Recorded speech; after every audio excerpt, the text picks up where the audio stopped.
So I've been using this Boss VF-1 multi-effects unit for over a week or so. It's nice. I like it. It's a 24-bit multi-effects processor. Has a nice reverb. The standard time goes up to about 10 seconds. It has different delay settings, chorus, phaser, flanger, compression, amp modeling, distortion, all the standard things that you would expect to have. And one thing that it took me a little time to figure out is how it worked with the algorithms and the different effects groupings, right? So the way this module is set up, there's kind of general effects groupings that have a lot of little options. I'll show you this one. So this is the standard basic multi-effect. So guitar multi 2. I'm going to zoom in now. And I've been doing the programming just using the controls on the display. It's actually pretty easy to navigate. Try to get this back in focus. Okay, so it says guitar multi 2 right there. That's the algorithm, and then there's it's like modular. There's about 8 different effects modules. There's SFX, comp, wah, amp, EQ. Most of these I have turned off. You can tell when they're on because it gets bigger. So I have all of those off except for the delay and the reverb. The chorus is off. Now it's on. Pretty easy to do from the front panel. That's my just basic multi-effect sound. It's like this.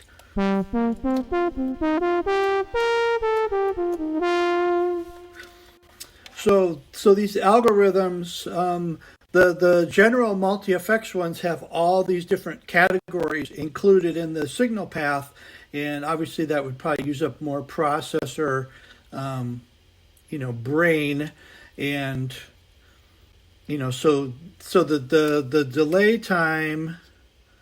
Actually, that's the chorus. Let me jump into or not delay time. The reverb time on this one only goes up to 10 seconds. I have it at 5 seconds here. But it took me a while to figure this out because the manual's not really clear. But if you go into like this one, this is a reverb algorithm, and see there's only a couple of effects in here. There's an EQ, and then that goes into a reverb on one line and a delay on the other line. And this one has a reverb time that goes all the way up to 32 seconds. So let me show you the reverb here. And I have it maxed out because this is like an atmospheric patch.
So, that's a little bit in between some of the nice kind of space reverbs that I would run on my laptop, and something like the hollow reverb plugin from Sine Vibes that will go, I don't even know, like you put it at 96% and the reverb time is like a minute. And it'll even go longer. If you put it at 100%, I mean, I don't know if it's almost like infinite sustain. I love that one, but you don't always need that much. But for something like this, to have a 32-second delay, I mean, it's pretty nice. It's very portable, obviously. And I'm using it with my little Uno synth down here, the original Uno. Let me zoom out so you can see this.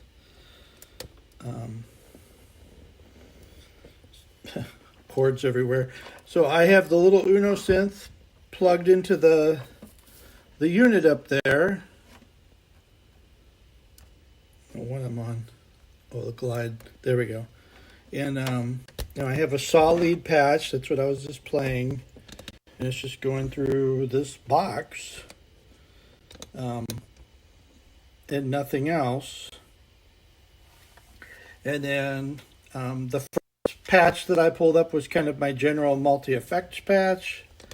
I'm going to zoom back into the display. I'll go through some of my, whoa!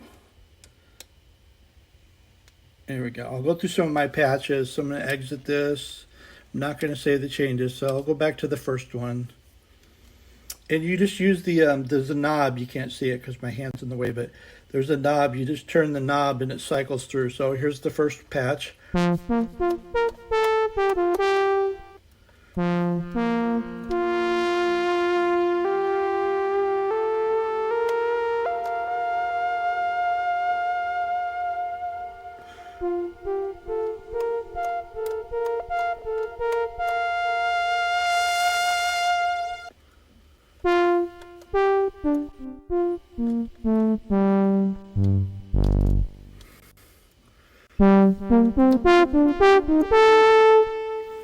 I like delay, so almost every patch has delay.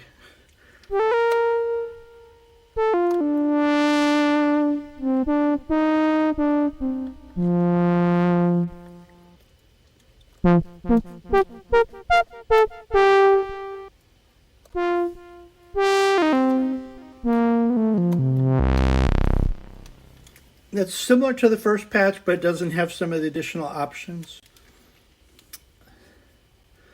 Like what else is on this one? Let's see. Might even be the same patch, just saved two different ways.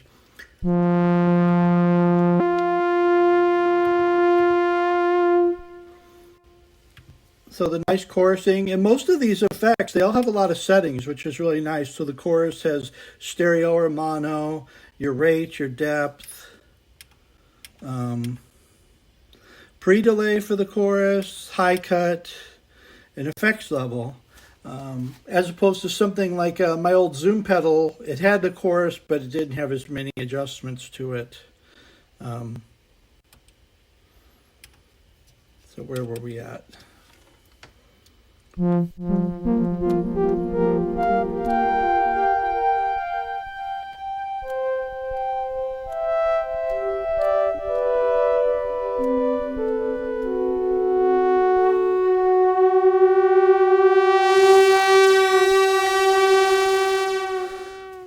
And this is a fun one. So this tap delay, if you go through the all the parameters, there's up to 20 different taps, and each one can have its own panning, which I haven't really messed with the panning on this patch yet. Okay, I want to get all crazy with them and have it panning left and right. Oh, now that one's 100 the other way. They're probably all going to be off now. Oh, well. No. They don't have 100.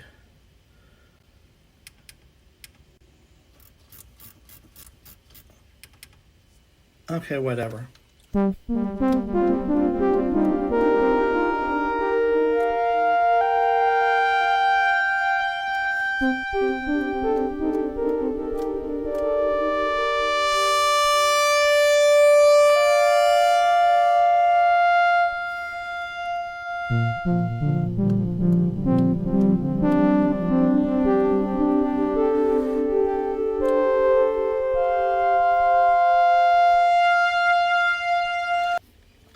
So that's fun because you can get really crazy with it. I'm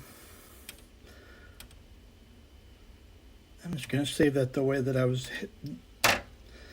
So it's just a couple button presses to save, as long as you're saving it in the same place. If you're saving it a different place, then you would hit right, and then you would scroll around to find the place where you're going to drop it, and then you hit right again, and then you save it.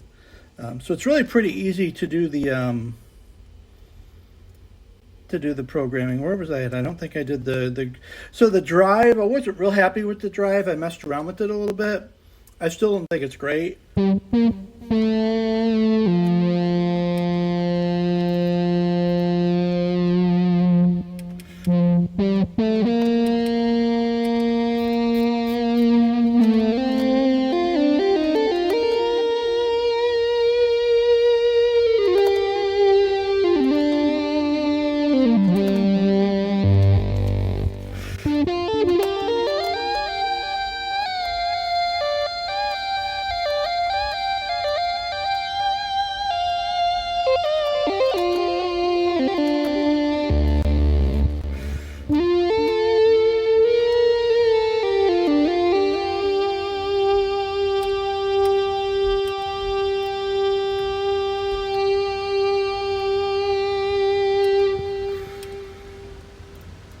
Oops, where did I go? I was trying to get the reverb control.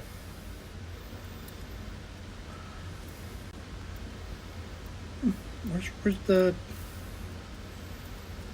Oh, this one doesn't have a plate. Or does it? I'm not in the right place yet. There we go.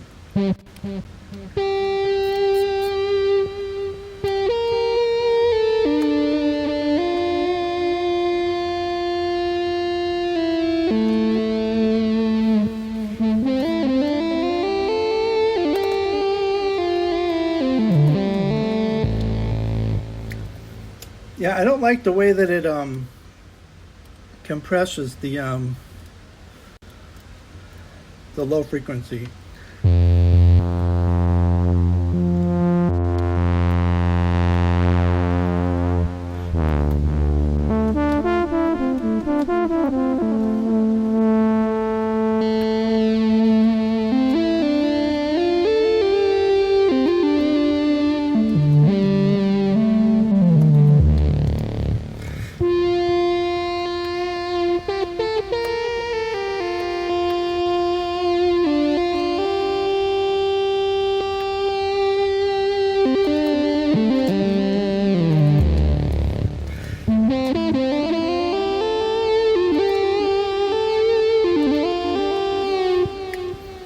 Actually a little better with the compression. I'm going to save this one too. There we go. Okay. So that's kind of what's going on with this. I'm still figuring a lot of stuff out. But I did find where, if you're going through all the categories, that's where you can find the different ones. So if you go into the electric guitar patches, oops.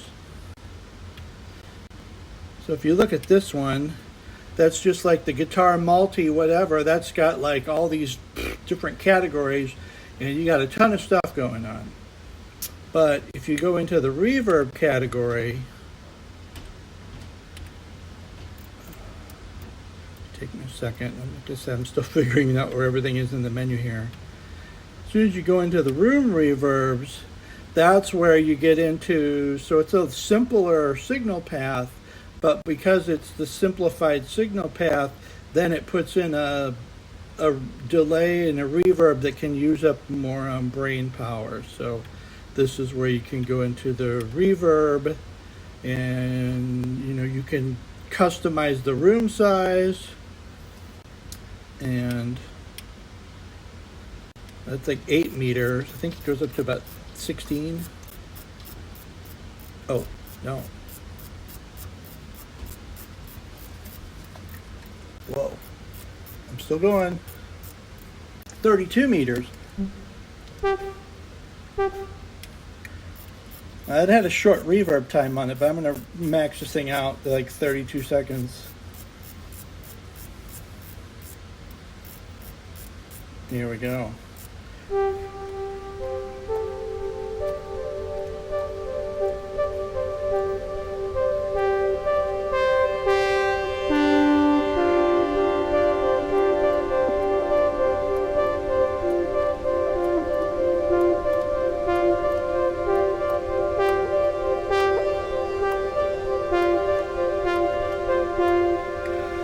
It's just drenched in reverb. And I like this, so you have a direct and an effects sound because of the way the signal path is. So like I would turn down the effect amount a lot here. It's way too much.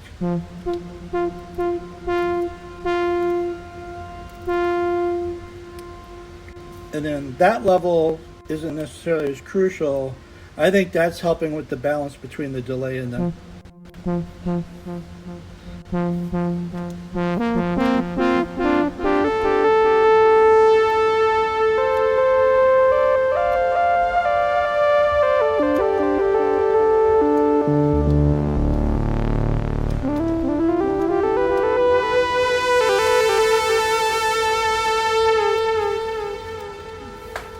And then that's kind of like the atmospheres patch that I created. I probably used this to set that patch up, and I probably turned the EQ off. I mean, because I'm playing a synth through it, I don't necessarily need the extra EQ because I'm scoping the patch using the filter of the synth. Whatever, this is a lot longer than I thought I would do this, but you can kind of get a feel for what it's like to edit the patches on this unit and where you find went out of focus on me, and where you find the settings of the longer, where you can access the reverbs with the longer, the longer reverb times and all of that if you're trying to get more atmospheric patches out of it. Which is something I couldn't do at all with the Boss ME50, even though I like that because it had like basically knob per function controls. But the reverb was always lacking, and that's the reason I ended up selling it, because I was always adding a space reverb or something from my iPad or my laptop, and then I was like thinking, well, if I'm just going to have to use another device anyway, what's the point? So that's what I did, and then I had the zoom pedal, but I was never really happy with the sound quality of it. Like there were some patches that were really good, some of the basic things, or the funk, like the envelope filter patch on the zoom pedal was really solid actually. I ended up selling it to a saxophone player friend, but I didn't really like the spacious reverbs. They were just kind of I don't know, cheaper sounding. Which I get it. It was $100. Well, I don't remember exactly what the retail price was, but basically it's kind of like $100 pedal. So yeah, it's not going to sound as good as like when 20 something years ago when this Boss unit was new. Those cost a few dollars. I don't even know. That might have been a $500 retail cost FX box. I don't remember,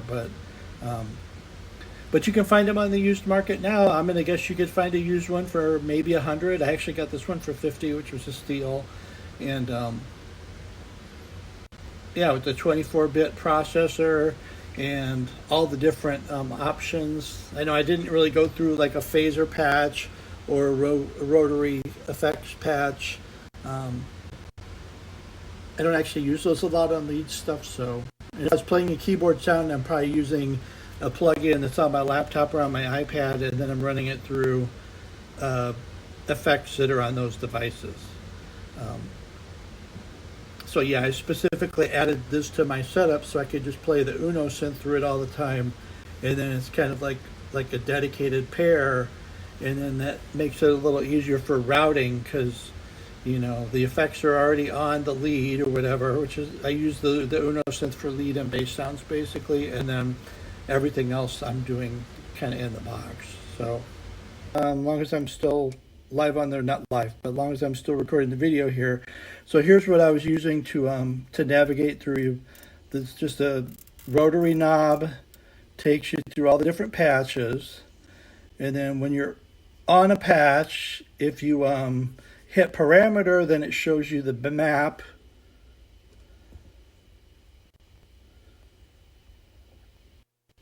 Okay, and then get EQ, chorus, reverb, and then wherever the cursor or whatever is kind of positioned, if you click parameter, then that's the parameters for that effect.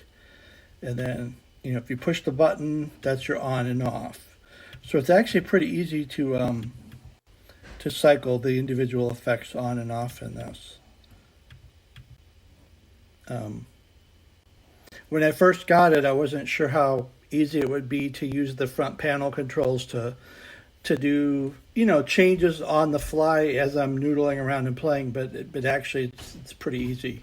More than I thought it would be. The design's actually pretty good, and that was another reason I didn't really get along with the Zoom pedal that much. It was really awkward for me, and this I was using a programmer app, to do the changes. It was kind of awkward to mess with it while you were playing at the same time.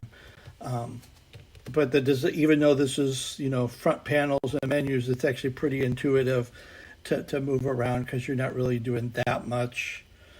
Like if this was a synth module, it'd be impossible for me to do edits and stuff while I'm playing because you'd have to go too deep. But for being an effects one, I'm mostly going to be changing like the reverb amount or the reverb time or the delay amount or the delay time, and I can get at those pretty fast. So if you're trying to get at the reverb amount, you just go through here, and there's a lot of reverb controls on this one. Oh, that's the master level. I went past it. Oh, because this is another one of those reverbs that has a million controls on it. But anyway. Oh,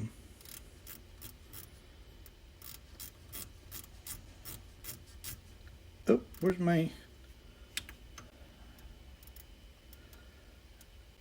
It's weird though. It must navigate either alphabetical or as the bank once you get into it.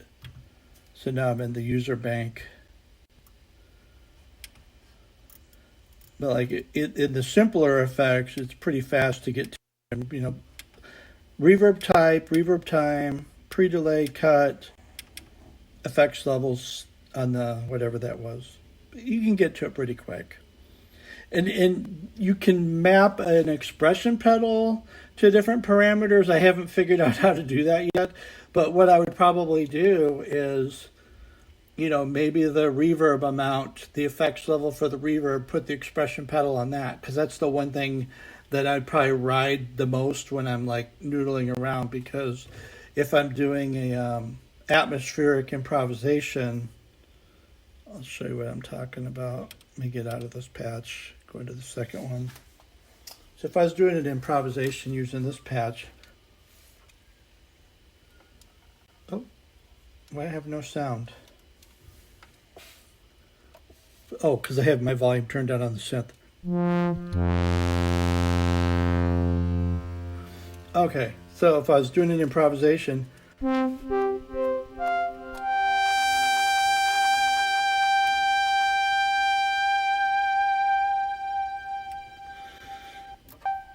oops, what did I just do?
So if you were going from like an atmospheric thing with kind of a deep space feel, and then you wanted to go into something that was busier, you can just, turn down the effects amount, which you could, if you mapped your, I think you could do this, if you map the expression pedal to this parameter,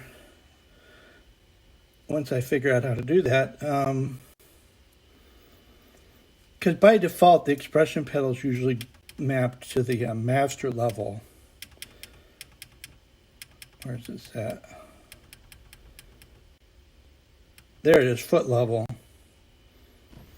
Yeah, if you're looking for something on the used market that's not a floor pedal, yeah, this is a nice option, and it's really pretty easy to navigate.